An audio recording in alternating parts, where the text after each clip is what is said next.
Return to the Past, a Code Lyoko retrospective. We are the internet's premier Code Lyoko podcast because we are the first, and the only, and the best.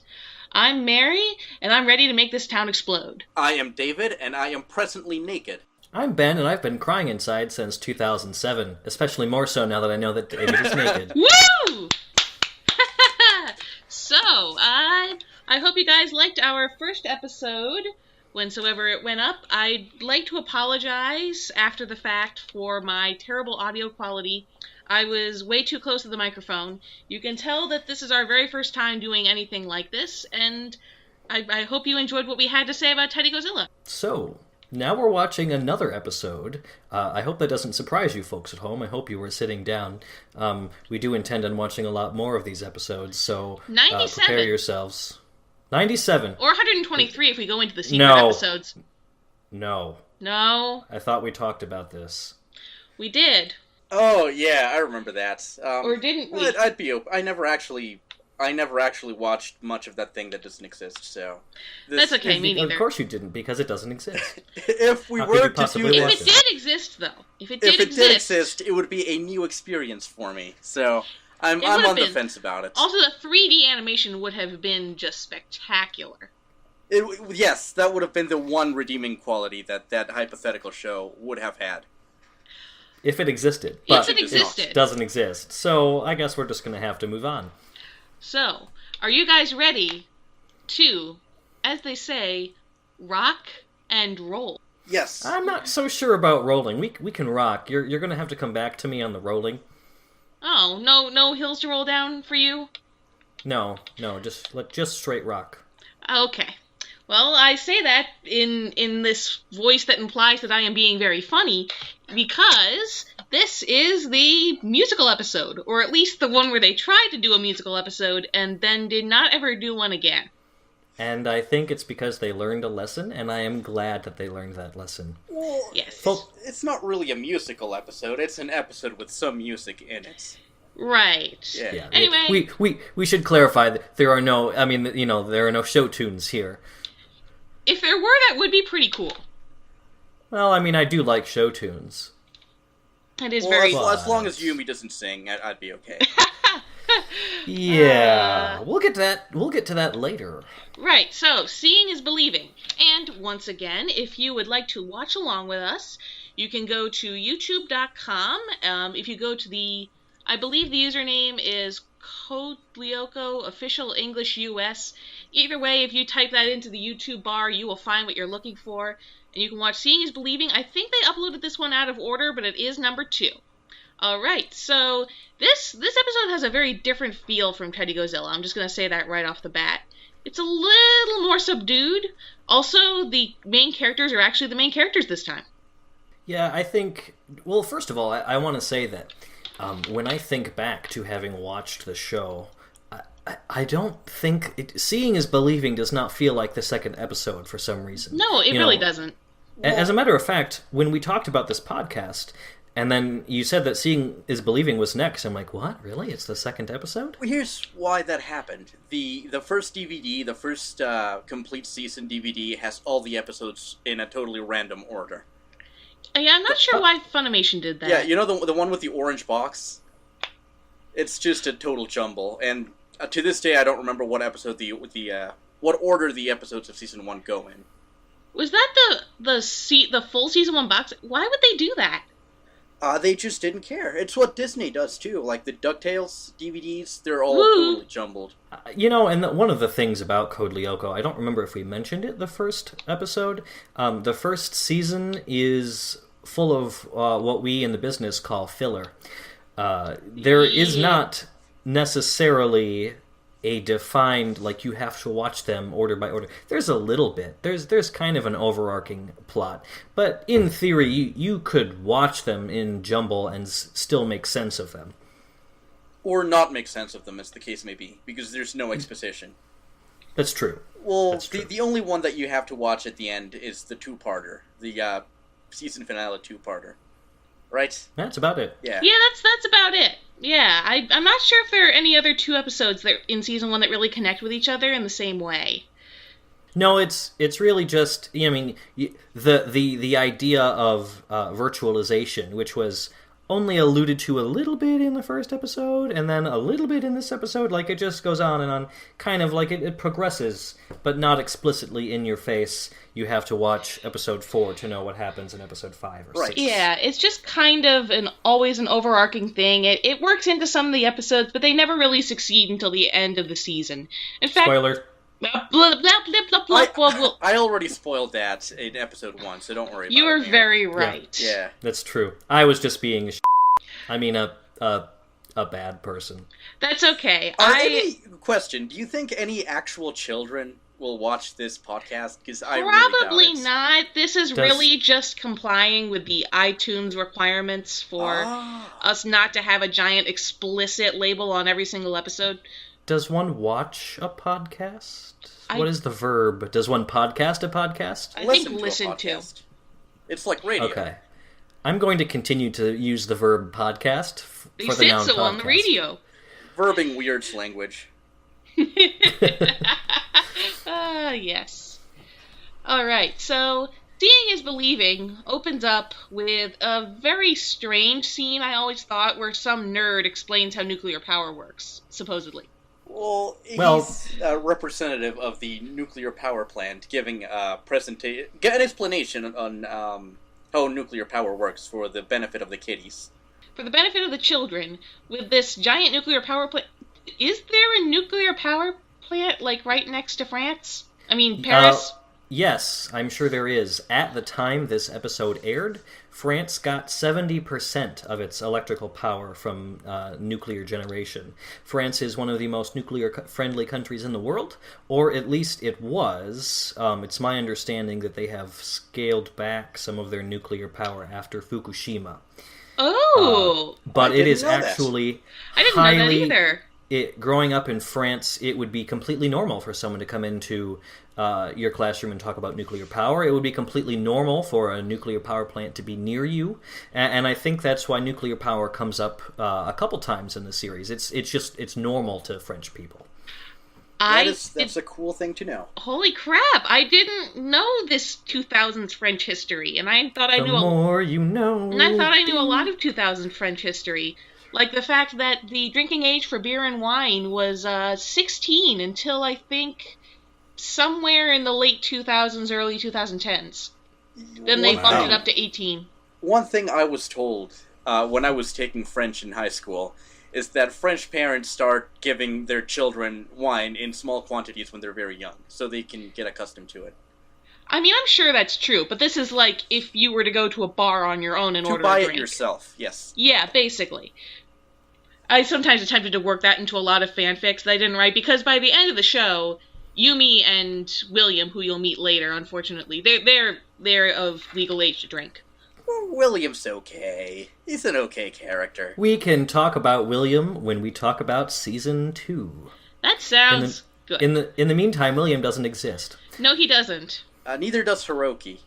Exactly. They're in or the void. Johnny. Who's Hiroki? Who's Johnny? They're in the void together, playing video games. So as we watch the beginning of the episode, there's this nerd, as Mary so lovingly describes him. He doesn't have a name. His name is Mr. Nerd. He does Dr. something. Oh. I didn't catch the name, but it's mentioned once. But I think it was something Dutch. Not that that's relevant. Anyway, so he's explaining nuclear power, and then he asks if there are any questions. And there's this... I don't know how you guys feel about like that secondhand awkwardness, but Jeremy stands up and he asks this nuclear power representative... That was so tough to get through. I had to pause the episode and like wait 10 minutes and then force myself to come back to it, and then only then I kind of held my headphones away from the ear so I only kind of heard it. Yes. But anyway, he asks... I guess, David, you don't really share our aversion to secondhand embarrassment. I have a very easy time slipping back into that childlike mindset, so it didn't really bother me. But I guess if I were a little more distanced from it, it would be pretty embarrassing. Oh, well, it was always me. Yeah. See, to reiterate, Jeremy's mission in life is to bring his waifu to Laifu, and Correct. the question he asks is related to that. He asks if it's possible for nuclear power, or nuclear power, as it is correctly pronounced, to take virtual particles and materialize them in the real world. And then there's just kind of this, like, heartbeat, and then everybody laughs at him. And then the science teacher who we meet in this episode, her name is Mrs. Hertz. I don't know if her name in French is, such a glaring reference to science or whatever. Science is a universal language, kind of like math. Yes. That's true. I suppose they do use Hertzes in France. But she says that Jeremy's a bit of a dreamer. And and everyone laughs at him. Yeah. I thought that was a little unfair. There's nothing wrong with being a dreamer, Well, of course not. We all think it's great. She may say that he is a dreamer, but he's not the only one. Get out. Why? No, that's a good reference. I stand by it. I missed this. It's a John Lennon reference. It's Imagine. Imagine. Oh, I have never actually heard that song. Well, listen to it sometime. It's okay. It's decent. This is not a Beatles podcast. This is a Code Lyoko podcast. I'm actually not that big a fan of the Beatles, to be super honest. Yeah, me either. Yeah. But again, not a Beatles podcast. Alrighty. So as Jeremy sits down... We forgot to mention the very nicely animated birds. Oh yeah. Yes. What the crap? First of all, Code Lyoko has some awesome background scenery. And then there's these birds that they just kind of show out in the sky. And they're like the most phenomenally animated birds I think I have ever seen in my life. They're the best animated thing in the show, period, probably. At least in Season 1. And the context for it is that Ulrich is looking out the window, dreaming about freedom, and he longs to be as free as those birds. He does. He does. He does. But... Indeed. I'm told he does. Yes. And now what happens here is that the projector shorts out. And immediately Jeremy assumes that Xana is up to no good again. Honestly, if you were dealing with Xana 24/7, would you would think that every little electrical misfire was Xana. Especially because, to be honest, there is never really a time in the series where something electrical happens and it's not Xana's fault. Come to think of it, that would have been a nice thing to... like a nice trope to subvert, but they never did that. No, they didn't. So then they get out of class, and they're talking about, oh, is this Xana? No, I don't think it's Xana. Is this Xana? I don't know if it's Xana. And then Principal Delmas comes up, and he says the greatest line in this entire... Well, actually, no, there are many great lines in this episode. He says something real great. So he comes up... I don't remember the line. Do you remember the line explicitly? Because I don't remember it word for word. The exact line, but he says... All right, I've decided you can form your group, the Foxtrot Fanatics. And honestly, I think that's a much... So they have a band, as we find out shortly thereafter, our main characters. The name of the band is actually the Pop Rock Progressives. Which is actually a pretty cool name. It's an okay name. It's very generic. I would have preferred Foxtrot Fanatics. It doesn't really tell you anything, though. Like, it's just a description of the genre that they try to play. It's not a name. Although, to be honest, we need to remember, and I try to tell myself this, they were in middle school. True. Yeah. I think it's hard for me to think of them as being now 10 years younger than me, because when I became a fan of the show, almost all of them were either my age or older. If you do the math, they were born the year we were, Mary. So, or I was, anyway. I was born in 1990, so I think I'm a little bit older than they are. Yeah. Wow, you're old. A little bit, yeah. It's horrible. No, it's okay, it's okay. We are all young at heart. I was going to say, though, that if I were starting a band, I would call it the USA, but it stands for Unspeakable Sex Acts. Okay, that's fair. That sounds great. That's what I would do. And our first album would be called Puppy Graveyard.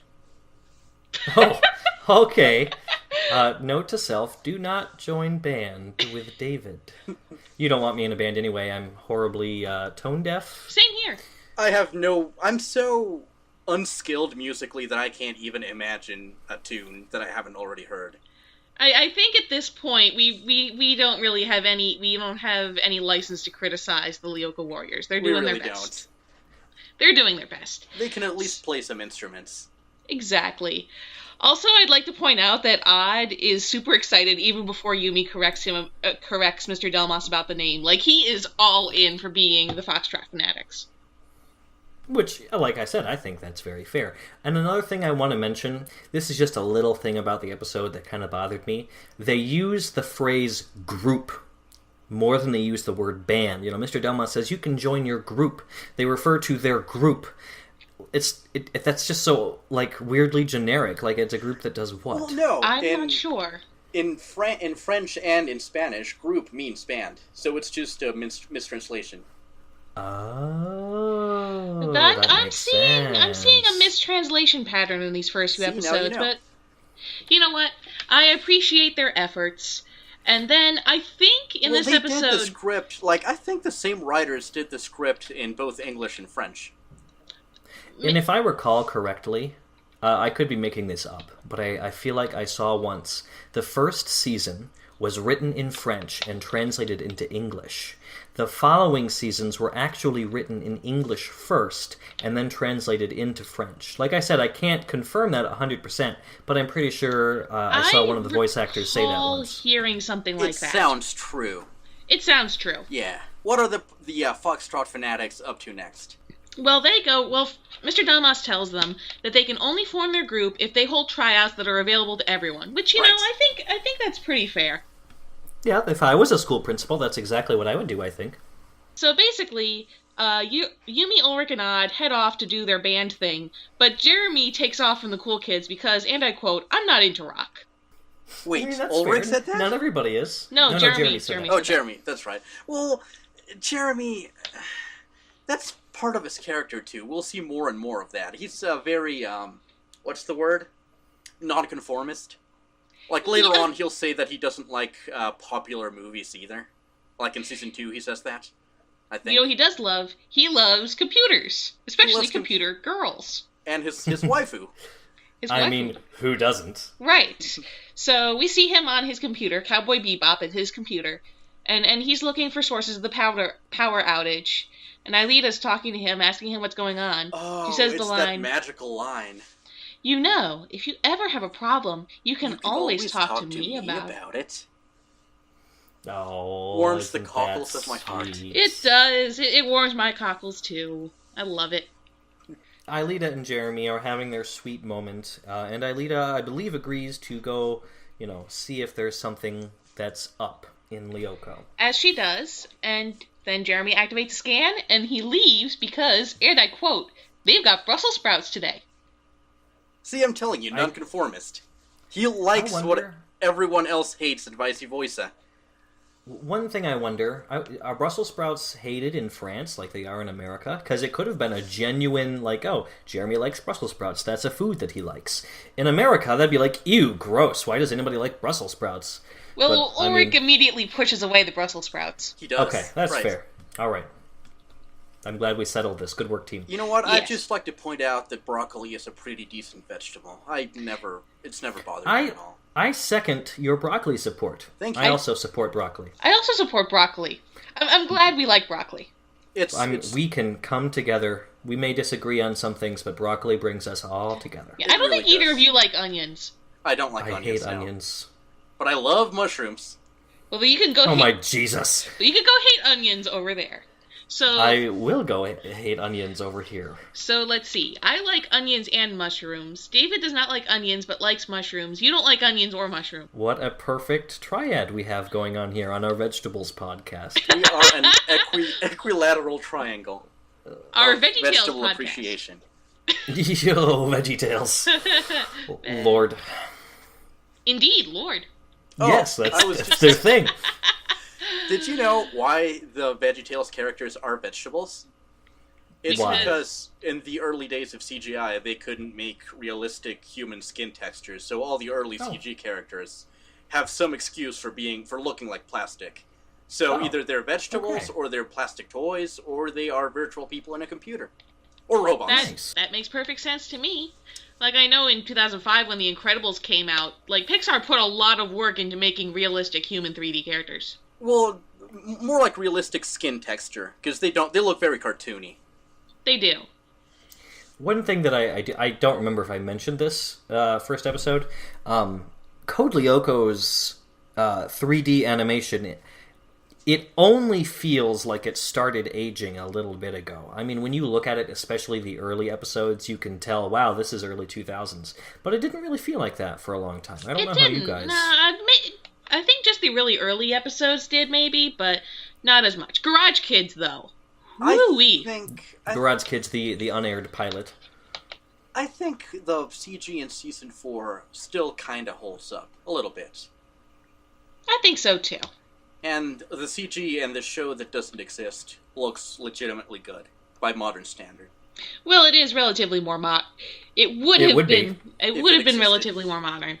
So we're in the cafeteria, and Odd he is all gung-ho about this. I should mention that he's one of the few that's actually, like, really good at music. He's got a lot of talents. Odd is an artist, and this isn't really a spoiler, so I think it's okay. His parents are also artists. So he's very sensitive, and he's something of a Renaissance man, right? Did someone describe him that way?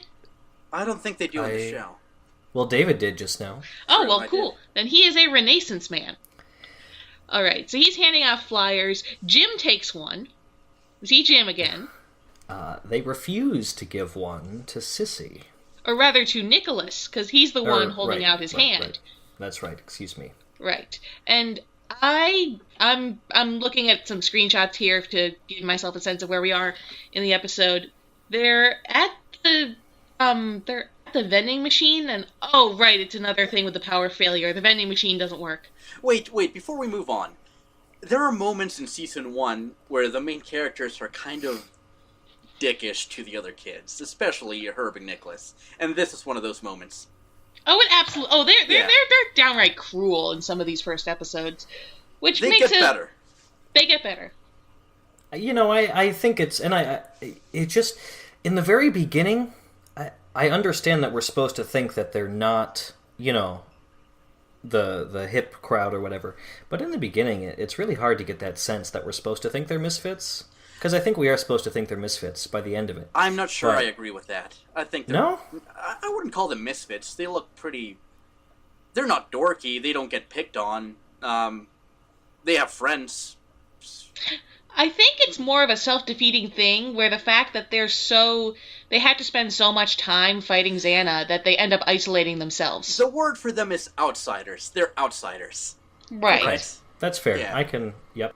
So they're at the vending machine, which, by the way, is kind of, I mean, it makes sense, right? We see them hang out at the vending machine quite a bit, at least until the 4th season when there's an actual genuine space in the school dedicated for, like, kids hanging out. When the school finally gets a TV. Yeah. It's Always Sunny in Philadelphia. The gang gets a TV.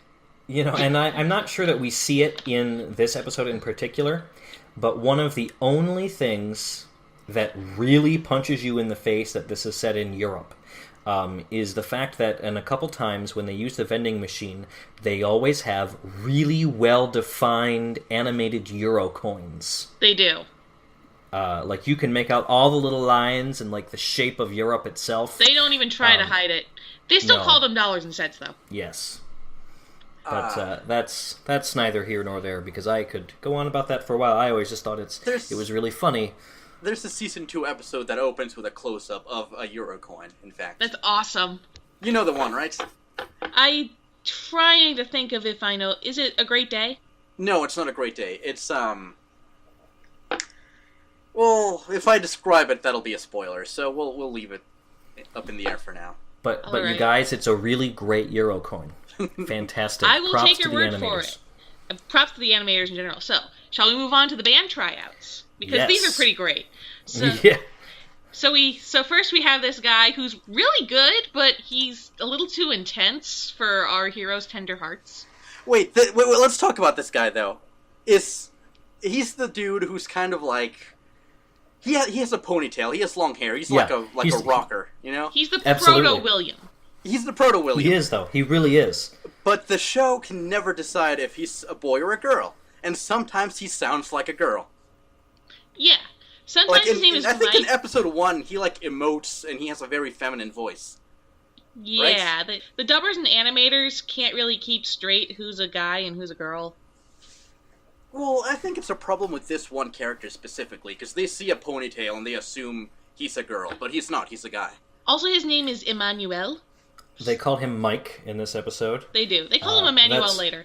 They do. That's another thing about season 1.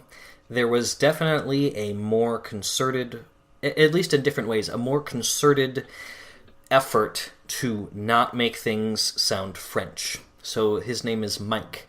When they refer to the names of the monsters, they often use sort of English translations, whereas in later seasons they'll just use French words. The little dudes with spiky egg-shaped heads and little spindly legs that we met in the first episode. Cancrolots. They are referred to in English a couple times in the first season as roachsters, which is always a horrible word to get out of your mouth. It's terrible. It sucks. Yeah. Speaking of sucks, now we have Naomi. Oh, Lord. Whom you Naomi voiced once, Nguyen. right, Mary? You voiced Naomi in a YouTube video once. Oh, yes, I did. There was a short-lived, or I don't know if it went much longer than I followed it, but there was a Code Lyoko abridged series that actually was hilarious. I still sometimes think back on it and laugh, but I had a one-line gig as Naomi. Good for you. Well, good for you. That's more acting credits than either of us have, I think. I don't know. I played a priest once. Oh, okay. You played a priest once, Jim? I'd rather not talk about it. I'd rather not talk about it. Yeah. Well, there you go. Then you just played Jim. That was pretty good. That was pretty thank good. So anyway, Naomi, I mean, she's enthusiastic, but she's terrible at the drums. Odd, however... And this is where it really comes to light. What will probably be, I think, probably the most major defining characteristic of Odd in the series is that horny. Odd likes girls a lot. He does. A lot. That's, yeah. So Naomi, and can I ask this? Do we see her very often again? I think she never gets another speaking role. She's an NPC. Yeah, she's an NPC. Yes. One thing about Code Lyoko is they're usually pretty dedicated at showing the same background characters. They don't always speak or often speak. I just don't recall much about Naomi later on. But this is basically the only time she ever does anything, and she's just kind of there to drive this teeny weeny tiny rift in the group that doesn't really come to anything. What's funny is that there's a couple of episodes that focus on one random student. And, they make him a major player for one episode, and then later on they never speak again. They're just kind of around. Like Heidi Klinger. They bring Heidi Klinger in a lot. And or also, Theo. What's his face? Teo. Teo. Yeah, oh yeah, that's right. He was a thing for, one... Oh my god, I'd forgotten all about him. Or what's-her-face with Ulrich that one time? Emily! Emily! Oh my god. Oh, I love Emily. She's a sweetie. She is. Emily's a good one. Speaking of good, you guys, you know who's really good at the drums, it turns out? Nicholas. Friggin' Nicholas! Yeah. So, he shows up. Every time I watch this scene, I'm, floored at how good he is. Oh, well, first, what Jeremy does is he finds more short circuits. Then he runs outside and sees that one of the pylons outside the school is about to blow. Then he goes in to warn them, and then Nicholas shows up. Yeah. Well, he shows up Nicholas, along with Sissy, and Sissy kind of Sissy vouches and for him. her. Right. In this classically sort of cruel, you have to let Nicholas audition, and she's clearly just being really vindictive about it because she knows that they don't want him to be part of the band, and they're all grumbling that they don't want Nicholas to be part of the band, especially Odd, who's still gunning for Naomi. But then Nicholas steps up. But it's a rare moment of Sissy standing up for her friends. It is. That is very true. Although I'm not sure if she was doing it for Nicholas's sake or if she just wanted to show up the others. I think it's a little bit of both. Inadvertently, even if inadvertently, stood up for her friend. And Nicholas just runs away with it. He kills it. He's really good. Again, Nicholas is this scruffy-looking guy. He looks like he would be a fan of Nirvana, so it makes perfect sense that he's very good at the drums. Not that they ever mention the skill ever again, but he is still very good at the drums in the episode. Much better than any middle schooler has license to be. Yes, and then Jim walks in. And this is he comes in with his slide trombone. Does anybody need a slide trombone? So Jim, bless Jim's heart. I like Jim. He's my favorite. Yeah, but, of course, they're arguing about Nicholas, the group, and they also need to leave because they know that Xana things are happening. So, I'm drawing a blank. They argue a little bit. Do they decide then that they have to let Nicholas in, or...? No, they don't. The whole process is basically interrupted because Jeremy calls and is like, guys! And then they run away and basically leave Jim all on his own. Yeah, they just, like, I'm not letting you guys move until you let me into your group! And they leave. And the room is empty, and he's just yelling at an empty room and... holding a slide trombone. Yeah, sadly. Yes. And now, then we get another montage of them going to the factory, like we mentioned before. And this time, they're going through the sewers. Or rather, they're going through a manhole. Yeah. And, and they have this dramatic sequence of using skateboards to get there. They really emphasize it a lot more in the early episodes. I guess, it's kind of cool riding skateboards around to get places. This is, the 90s were not too far off. Skateboards were still a thing. It floors me to this day that they can just go through sewers. They're very expansive sewers, just, huge, arcing Also, structures. how are they not just stinking to high heaven all the time?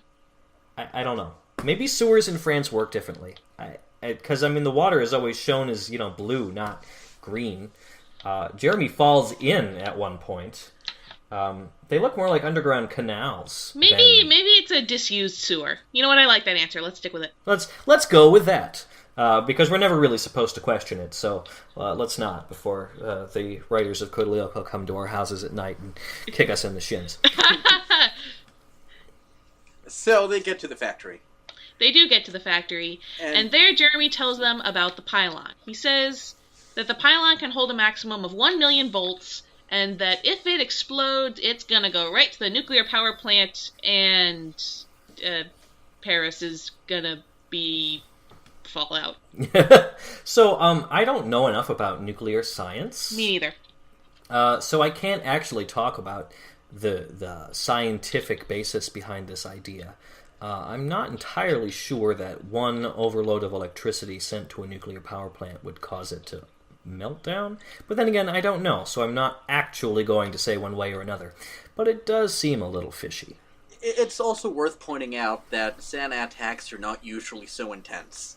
That's just This it. is very true. One of the most potentially devastating. Well, I think the second most. I think it's the second most. The most devastating one is actually in season 4. We'll get to that in over a year.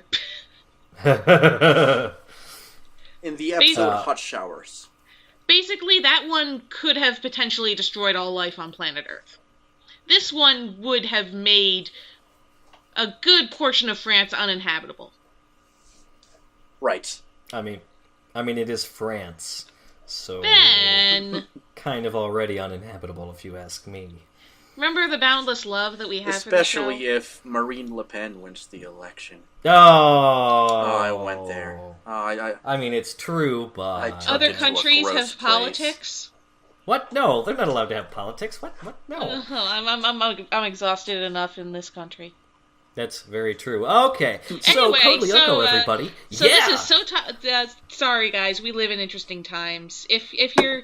Capital I, back on, capital T, interesting times. We sincerely hope that at least some of you are listening back on this in much less interesting ones. Anyway. So, we established, and this is a very stark 180 from the first episode in which our villain is a giant possessed teddy bear. But they get right down to it. It is implied that they've been doing this for a while before we started watching the series. Nearly a year. Yeah. So when they talk about the nuclear power plant threatened to be overloaded, they're like, "Whoa, guys, this is pretty serious. Maybe we should involve the authorities." And this is where one of the central factors of the underlying plot is established. Obviously, Xana is a major threat, but they don't want to tell the authorities because as they explain, if the authorities find out about Xana and Lyoko, they'll obviously want to shut it off. Which is a thing that we then established that can be done. They can just pull the plug. They absolutely can, but if they do, Ileeta's lost forever. And we don't want that. But wait. What if they were to plug Lyoko back in? Wouldn't Ileeta come back? They don't know that at this point. But, yeah, they... I guess we don't. That's kind of a big plot hole. Like, why don't they just shut the computer off, but whenever they're not using it, but... Who knows? Well, I mean, there's more to say about it, but it involves prequel spoilers, and we're not talking about those yet. No, we're not. Yeah. What's important here is that the group is split. Yumi is the one who puts the idea forward to go to the authorities. She's always the one who's very practical about these things. She's like, we have to tell the authorities. It doesn't matter. Jeremy refuses to sacrifice Ileeta. Ulrich, it takes him a little bit... Ulrich is with Yumi. He supports Yumi. He does. Odd is more emotionally minded about this. And then it goes to Ileeta to be the tiebreaker. Wait, let me introduce a theory that Mary and I have, and maybe Ben has too, I don't know. Odd may or may not have a teeny tiny crush on Ileeta. What do you guys think? I think he definitely had a crush on Ileeta. One that was not reciprocated. Right. Oh, right, I forgot. And you're not a fan of not a fan of the ship, are you?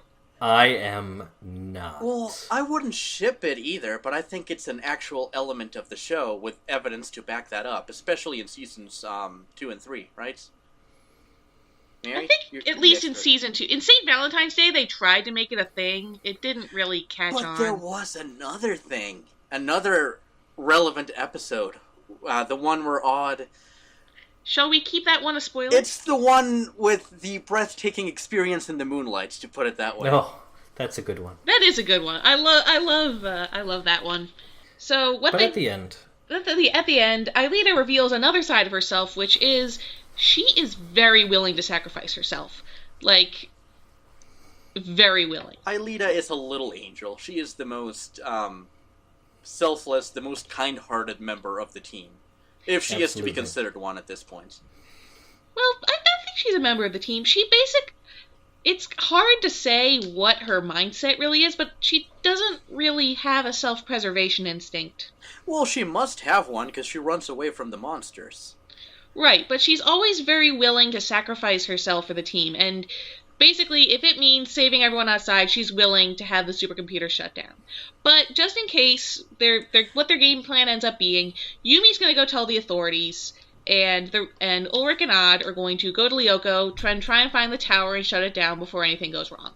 So Yumi runs off. We go to Lyoko, and I believe this is the first time that we see Ulrich. Yes, it is. On Lyoko. It is, and boy, is his costume weird. It is very weird. It attempts to be samurai inspired. It's much less weird than his outfit that featured in the unaired pilot Garage Kids. The one with the giant dress. The huge puffy pants that are easily each leg being twice his total body volume otherwise. Go look it up. It's a scream. Well, how would you describe his actual outfit? He has a bandana. He kind of like He has a samurai. He has a Solid katana. Snake. He has like a long, billowing bandana around his head like Solid Snake. He does. It's sort of orangish, goldish with like brown, maybe black accents. It has an image of an Oni on the back. Yes. A white-faced Oni. Which, I thought there were only red and blue Oni. Well, this is France, so maybe they're not, so totally, Don't forget... hip on Onis. Is Yumi does Yumi go to Lyoko in this episode? She doesn't, right? She runs She off. doesn't. I'm not sure when she first goes to Lyoko, but I think they got her kimono layering wrong, so I'm not surprised if they got stuff just on about the to works say wrong. that. She wears it like a dead person. Like, there's a specific way to layer the kimono for a funeral, and that's how hers is done. As a note, I should note here, did we mention this at first?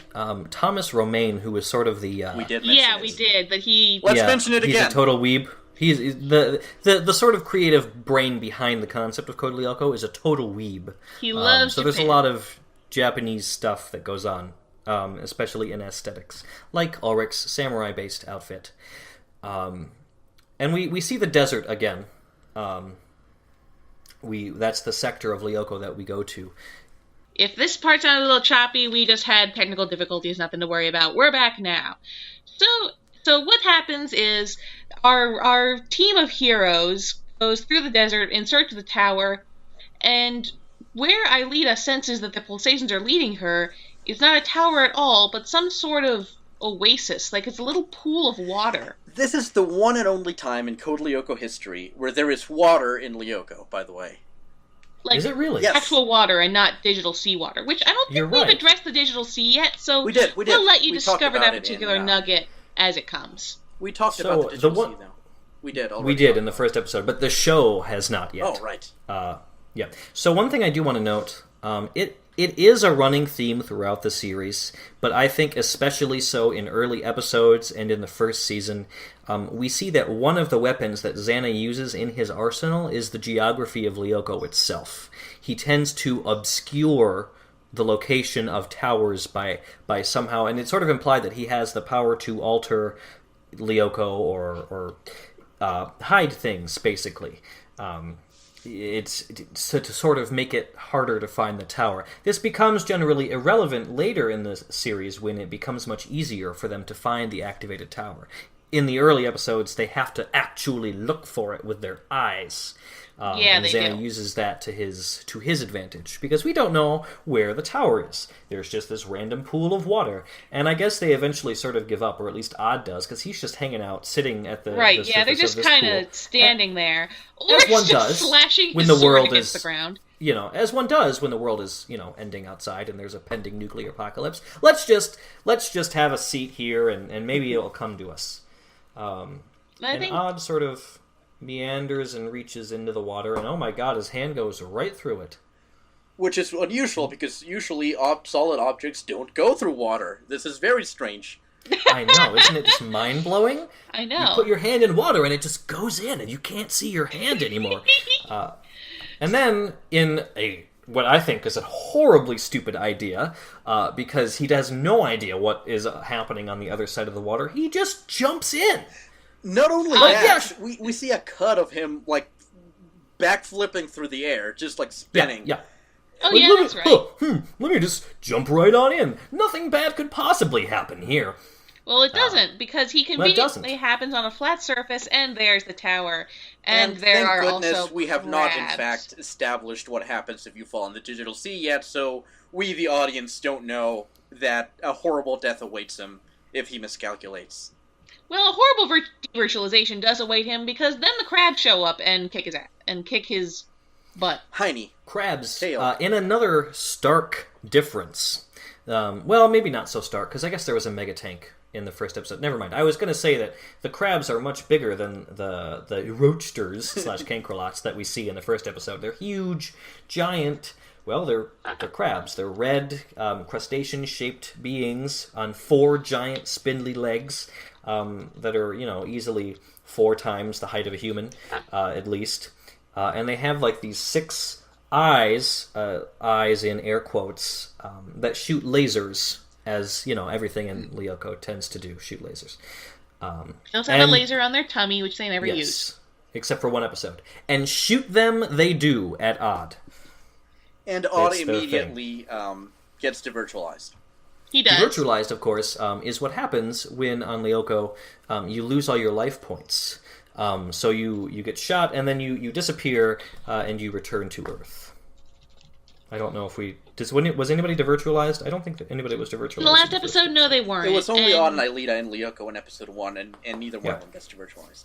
You have the one land to ritualize. So basically, it's now up to Ulrich to beat these 3 crabs.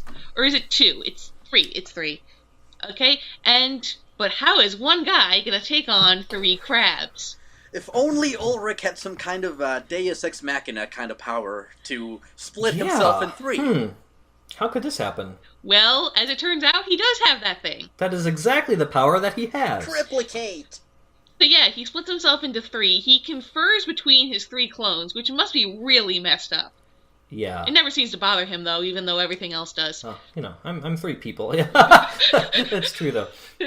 So, yes, I think these action sequences are better seen than described. Basically, he kills all the crabs. He sure does.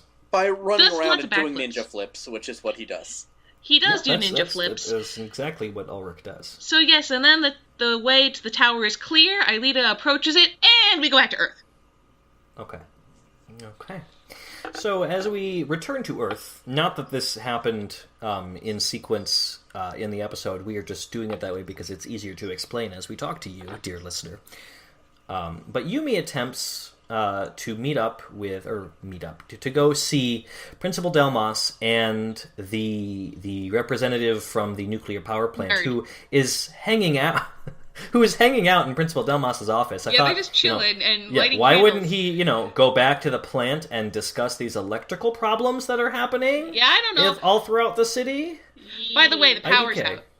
Oh yeah, the power's out. There's candles. It's a very sensuous scene going on in Mr. Delmas's office. and then Yumi runs in, and in a very meandering way, she's like, "Things are bad." No, that's really about it. There's something to be said about this, though, because we usually see Yumi as the oldest of the main characters. And this is one of the few times where she interacts with adults without her friends being there, and it really highlights how helpless these children are, That's fair. It is very true. One thing that we learn, as I mentioned earlier, going to the authorities is set up as this very threatening idea. Yumi is pretty much laughed out of the room, as you might expect, a child coming to you and explaining that the world is about to end because, of an electrical pylon, and, she's what, like 14? Yeah, 14. And you're talking to a principal and a presumed nuclear scientist. But, right. So they don't seem to take Yumi's words at her word. There's a better way to say that, but I couldn't think of it, so we're just take her at her word. Yeah, they don't take her at her word. So instead she runs outside to where I think the police are congregated and staring at this pylon because they can't do anything. Yeah, and I don't... One of the things that I don't really know how to do is identify French public safety workers from another. I don't know if they're firemen or police officers or what, but these are authorities, and they're in uniforms, and they're all staring at this pylon helplessly, as authorities tend to do. And Yumi tries to explain to them that we need to stop this, and I know what's happening. And in a scene that is very relevant to viewers now, if you are watching or have watched or intend to shortly watch, but wasn't really a thing, I just happened to notice it. Yumi tries to explain what's going on while being kind of vague, and the authorities are kind of like, how do you know what you're talking about? And we zoom in on Yumi, and all we see is her arm, and then her fist clenches by her leg. Oh, Arthur. Like Arthur. Okay. Arthur? Arthur the the meme with Arthur closing his fist and... Oh, yes. Oh, yes. Oh, I remember. So my favorite one of those memes is the one that says, when people tell you they don't like abstract art, and... what they show you is like a cubist version of that screenshot. Yeah. Good times. I must have missed that meme because I didn't get what you were saying until just then. Look it up. So it's nothing short of wonderful. I will. So that is where we have Yumi at the point where Aelita enters the tower, and at this point the pylon is overloaded and it charges its payload. And it's Mary, this is a family-rated podcast. I tried to do what I could. Everyone knows what I'm talking about. We're all adults here. Actually, well, I don't know if we're all adults here. Anyway, Technically. the lightning, the electrical energy starts rolling around at the speed of sound towards the nuclear power plant. Everyone's just kind of waiting breathlessly for Aelita to go really, really slowly up the tower. And of course she makes it. Obviously. One thing I want to note here, so electricity, and we see, like in the pylon, of course, just all this lightning-looking stuff building up in the pylon, and then it goes down the power lines towards this nuclear power plant. So I'm not a scientist. I'm pretty sure that electricity moves at approaching the speed of light.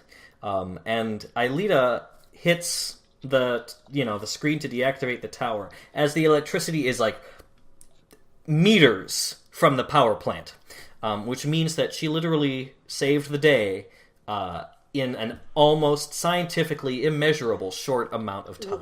And that's not even the last time it happens. That's very true. You can actually see the blue squiggly lightning freeze. Yes. Like a plane running out of gas in a Bugs Bunny cartoon. It just stops. It just stops. Yeah. That's one thing about Code Lyoko is their sense of timing is impeccable. Yes, sure. Let's go with that. It really it's always. I think it's just sort of a thing about the story. And then Jeremy activates the RTTP, and much like in the last episode, none of this ever happened. We just rewind time and go right back. Although it seems that in this time frame, they came to their senses and accepted Nicholas into their band, because the next thing we see is the band's jam session. And let me tell you, the episode would have been much better if they had just reversed time and then credits. But they didn't. The episode would have been much better if the whole thing were nothing but Yumi singing, in my opinion. Oh, yeah, you are lying like a rug. Now, do we know if in the French version it was any better? What's funny, though, and we didn't mention this, when Odd talks about not letting Nicholas into the band because he wants Naomi, and Yumi says something like, well, if you won't let Nicholas in, then you'd better find yourself a new singer. Remember that? I do remember that, and it's just literally like... And at the time, you might suppose that Yumi would be hard to replace.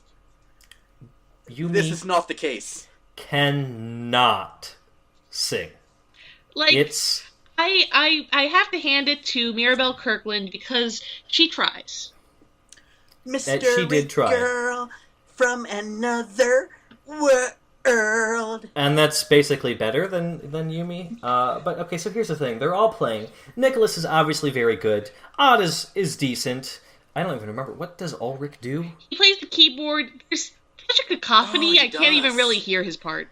Yeah, and by the way, every musical scene that has ever taken place in this episode, it's really obvious that they're just playing a track underneath. Like just things don't sync in the visuals and the audio as they should. The song, by the way, is they obviously wrote it about Aelita. It's mystery, like as our dear friend David just mentioned. It's about this mystery girl from another world. And the tracks are so badly mixed you can't really hear the rest of the lyrics. Yeah, it's really I heard just bad all around. I heard. Well, props to you for. Do you know what they say? What do they say? They say she wanted happiness and not a lot of stress. Oh, that's right. Oh, God. Oh, I want to throw up now just remembering. Well, we love you, Yumi. They're proud of themselves, and you know who else is proud of them?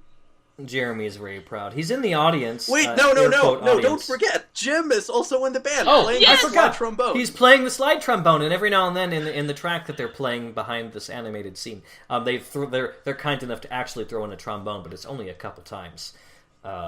It makes me wonder that, I guess they had to commission actual musicians to play this song. Yeah, and I'm sure that I think the bad part is just in the mixing. Like they're all very they're all very good musical parts. They're just not mixed very well. Yeah. Also, it should be noted that out of all the musicians in the band, the only one that ever plays an instrument again is Odd, because he does play guitar in later episodes. That's very true. I'm pretty sure we mentioned this, but by the way, this is never referenced again. This band. Never even spoken about at all. It exists only for this episode. I choose to believe that they continued to play in their band. We just never saw them do it again. Maybe they got a lot better. That's just it. Maybe This is they their did. very first time playing together. I bet you they got a lot better. I should clarify, all we ever see is them practicing.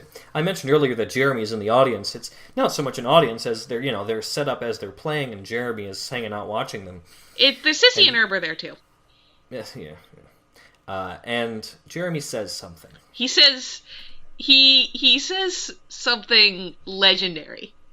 It's probably the greatest line that was ever referenced by us. By us. We almost, in fact, named the podcast after this truly epic moment. We decided to go with something more general. I hope we're not making it eventually a letdown after we build it up like this. Oh, maybe we are. But you're just going to have to sit there and deal with it, listener, because you know what? We built you up, Buttercup, and whether or not we're about to let you down, well, that's on you. So anyway, Jeremy says to his horrible band friends that your energy is super nuclear. Super nuclear. You're going to make this town explode! And then he makes light of the fact that there was almost a nuclear apocalypse, and it's all very funny, like, aha, we know what they're referencing. This has all been a thinly veiled reference to their Lyoko adventures. And it's just awkward and horrible, but great. It is the greatest. I guess we're ending this with ratings now. It's what TV Tropes calls Narm charm. It sucks, but you love it. I wouldn't say it sucks. I would not say it sucks. It sucks a little bit. A little bit. It sucks a little. Well, I'm inclined to give the episode a 10 out of 10 for Super Nuclear alone. That's fair. 10 out of 10 for Super Nuclear. Gonna go ahead and give it an 8 out of 10. For the I mean, this is a pretty solid episode. I appreciate it. Really shines in the moments where the kids are just super in over their heads, and I really would have loved to see that in the rest of the series. Absolutely. Yumi trying desperately to be taken seriously by the adults is probably my favorite part. That's something that I think is part of the charm of Code Lyoko, but also its greatest disappointment, that there's just these really intense and complicated emotional conflicts that never really get delved into the way they should be. And I've never really seen that replicated in any other kids show. Like, even the ones that try to be more in-depth, I think the only one that ever really came close was Avatar: The Last Airbender. That's very true. What do you mean specifically, though? A series that doesn't follow through on its promises? No, more like a series that really gets into like a kids' animated series that really gets into the emotional undercurrents of the characters. Oh, I don't think it's only Avatar and Code Lyoko. What about Adventure Time? Oh, well, that's true. I think it's getting more common nowadays. Well, Code Lyoko was very much, I think, in many ways, a sort of pioneer, and it may have actually been too early for its time. That's what I'm thinking. I feel like if a show like this had come on Cartoon Network in the same time as Adventure Time and Steven Universe, well, it would have been just like them in that it would have aired one night a week in between reruns of Johnny Test, but it would have been very successful. Well, Johnny Test isn't on anymore. What we have now is Gumball, but that show is much better regarded. It is. But I think, you know what? If Code Lyoko was ahead of its time, then maybe it's very good that we are all together taking a return to the past. Dun da da da da. So, before we wrap up, we do, in fact, have social media now. If you go on the Twitter box and you go to @RTTP Podcast, that's 2 P's, RTTP, and then the word podcast, you'll find our Twitter, which is a little bare bones right now, but you can tweet at us. You can tell us what you think of the show, what we should do more of, what we should do less of, That guy Ben sucks. Get rid of him. I'm sure you're all desperate to say, but Don't too bad. Get rid of Ben. Or tell us if we're doing anything technically wrong with the podcast. Well, I'm definitely the most awkward of the three, so if anyone's gonna get booed at, it's No. But at least you're the cute one, right? Yeah, I can get by on my looks alone. We are all the cute one. No, listener, you're the cute one. Thanks for stopping by. All right, I'm Mary. I'm David. And I'm still Ben, and I'm still crying inside. And as we've said, super nuclear. On me dit que je ne suis qu'un bon à rien, un vrai loser. Hey, d'un mot qui sonne, je ne suis plus dans le coup. Une flèche au cœur, je fais plus partie du show.